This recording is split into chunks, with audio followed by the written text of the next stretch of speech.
আজ আমি বলবো বাংলার এক প্রাচীন ঐতিহ্যবাহী এবং অতি গুরুত্বপূর্ণ শিল্পকলার ধারা পটচিত্র নিয়ে।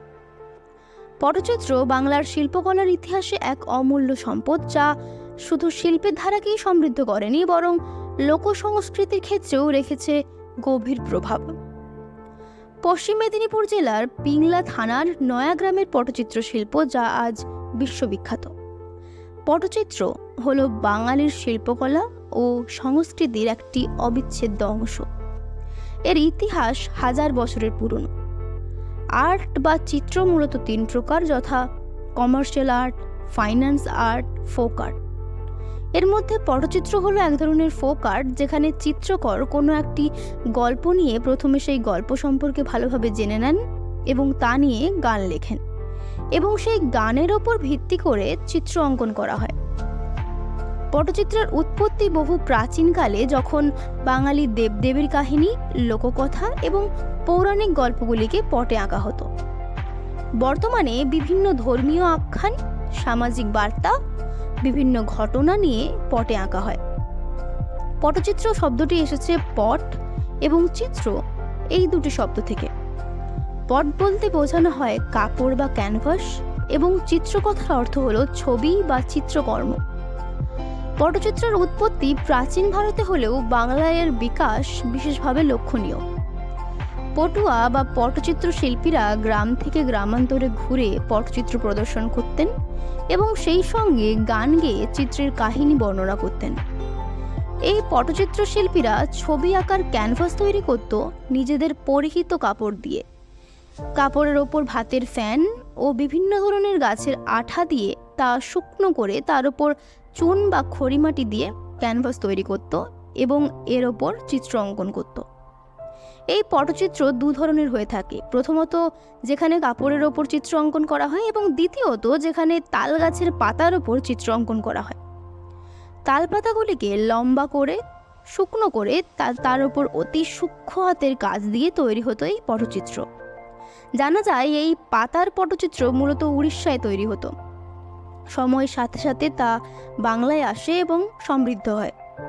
সবকিছু ন্যাচারাল তৈরি হয়, তো মানে রং সব। শুধুমাত্র পটচিত্রের ক্যানভাসই নয়, বরং এই পটচিত্রের ব্যবহৃত বিভিন্ন রঙগুলিও ছিল সম্পূর্ণভাবে প্রাকৃতিক।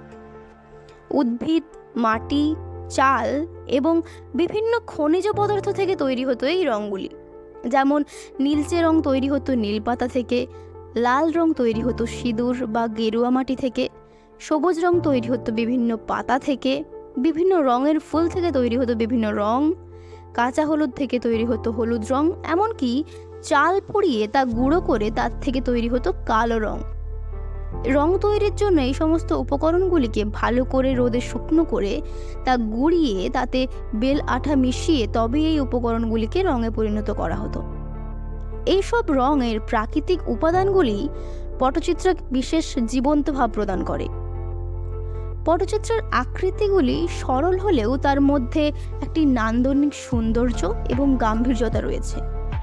এই চিত্রগুলিতে দেবদেবীর মূর্তি, পশু পাখি, গাছপালা, নদীনালা এবং নানা ধরনের বস্ত্রালঙ্কারের ছবি আঁকা হতো।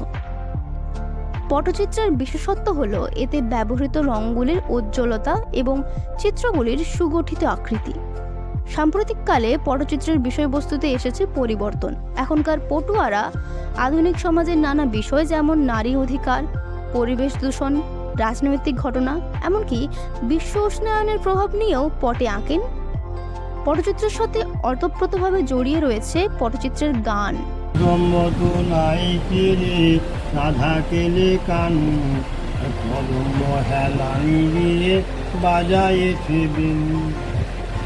কদম্ব তো নায়িকেরে পুরলি দিল শাম, গৃহকর্ম ছেড়ে রাধে উড়িল পুরাণ। গাছ থেকে ঔষধের জন্ম, উপকারী জীবন মন, আয়ুর্বেদী ঔষধ ধারণ করে সর্বজন।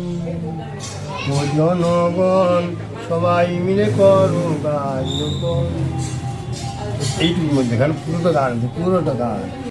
পটুয়ারা যখন গ্রামে ঘুরে ঘুরে তাদের পট প্রদর্শন করতেন, তখন পটের কাহিনী বোঝাতে তারা গান গাইতেন। এই গানগুলিতে গল্পের মূল কথাটি উঠে আসতো এবং তা ছিল অত্যন্ত আকর্ষণীয় এবং মনোগ্রাহী। পটের গান স্থান পেত বাঙালির চিরন্তন সাংস্কৃতিক ছোঁয়া এবং শক্তিপন্থী মন্ত্র, বৈষ্ণবপন্থী গীতিকাব্য এবং লোকসাহিত্যের নানান ধারাতে। পটের গানগুলি সাধারণত ছিল ছন্দবদ্ধ এবং সহজ সরল ভাষায় রচিত। গানগুলি ছিল এমনভাবে গাথা যে তা শ্রোতাদের মনে দাগ কাটত। এই গানগুলি শুধুমাত্র বিনোদনের জন্যই নয়, বরং শিক্ষারও একটি মাধ্যম হিসেবে ব্যবহৃত হতো। বর্তমানে পটচিত্র শিল্পকলার ভবিষ্যৎ নিয়ে কিছুটা উদ্বেগ রয়েছে। যান্ত্রিক সভ্যতার প্রভাবে প্রাচীন শিল্পকলার প্রচলন অনেকটাই হ্রাস পেয়েছে, তবে এখনও কিছু শিল্পী আছেন যারা এই ঐতিহ্যকে টিকিয়ে রাখতে চেষ্টা করছেন। তারা এখনও প্রাকৃতিক রং ব্যবহার করে পটচিত্র আঁকেন এবং তা দেশে দেশে প্রদর্শন করেন।